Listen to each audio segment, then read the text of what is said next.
सभी को जय मसीह की इटर्नल विजडम चैनल में आप सभी का स्वागत है। अगर आप लोग मेरा चैनल में नए हैं तो प्रभु की महिमा के लिए एक लाइक, शेयर एंड सब्सक्राइब जरूर कीजिए। आज हम लोग देखेंगे वाचक का चिन्ह या खतना, जो लिखा हुआ है उत्पत्ति नबी पुस्तक उसका 17वां अध्याय। जब अब्राम 99 वर्ष का हो गया तब यहोवा ने उसको दर्शन देकर कहा, मैं सर्वशक्तिमान ईश्वर हूँ, मेरी उपस्थिति में चल और सिद्ध होता जा। मैं तेरे साथ वाचा बांधूंगा और तेरे वंश को अत्यंत ही बढ़ाऊंगा। तब अब्राम मुंह के बल गिरा और परमेश्वर उससे यूं बातें करता गया, देख मेरी वाचा तेरे साथ बंधी रहेगी, इसीलिए तू जातियों के समूह का मूल पिता हो जाएगा।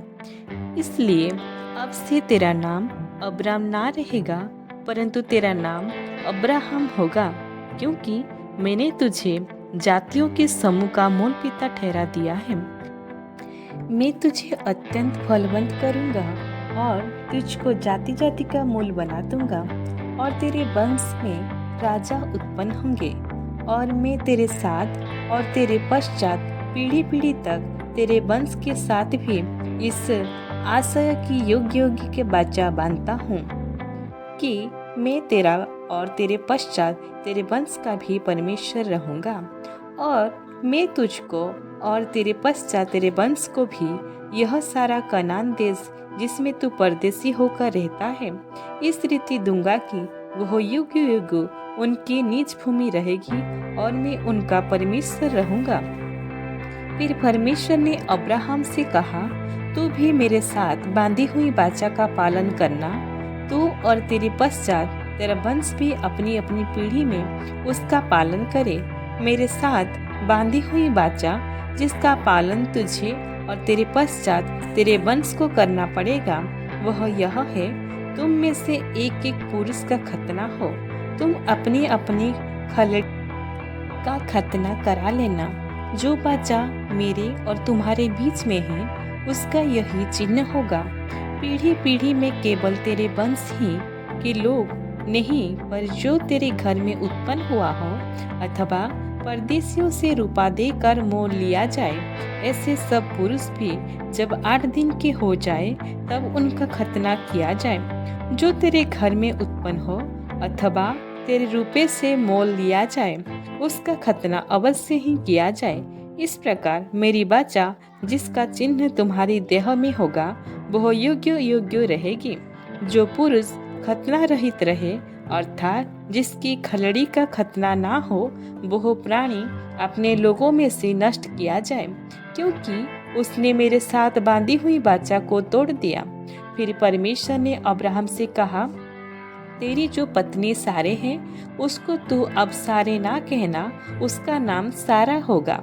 मैं उसको आशीष दूंगा और तुझको उसके द्वारा एक पुत्र दूंगा, और मैं उसको ऐसी आशीष दूंगा कि वह जाति जाति की मूल माता हो जाएगी, और उसके वंश में राज्य राज्य के राजा उत्पन्न होंगे। तब अब्राहम मुंह के बल गिर पड़ा और हंसा और मन ही मन कहने लगा, क्या 100 वर्ष के पुरुष के भी संतान होगी, और क्या सारा जो 90 वर्ष की है पुत्र जनेगी। अब्राहम ने परमेश्वर से कहा, इस्माइल तेरी दृष्टि में बना रहे, यही बहुत है। परमेश्वर ने कहा, निश्चय तेरी पत्नी सारा के तुझसे एक पुत्र उत्पन्न होगा, और तू उसका नाम इसहाक रखना, और मैं उसके साथ ऐसी वाचा बांधूंगा जो उसके पश्चात उसके वंश के लिए युग युग की वाचा होगी। इस्माइल के विषय में भी मैंने तेरी सुनी है, मैं उसको भी आशीष दूंगा और उसे फलवंत करूंगा और अत्यंत ही बढ़ा दूंगा। उससे 12 प्रधान उत्पन्न होंगे, और मैं उससे एक बड़ी जाति बनाऊंगा, परंतु मैं अपनी वाचा इसहाक ही के साथ बांधूंगा, जो सारा से अगले वर्ष के इसी नियुक्त समय में उत्पन्न होगा।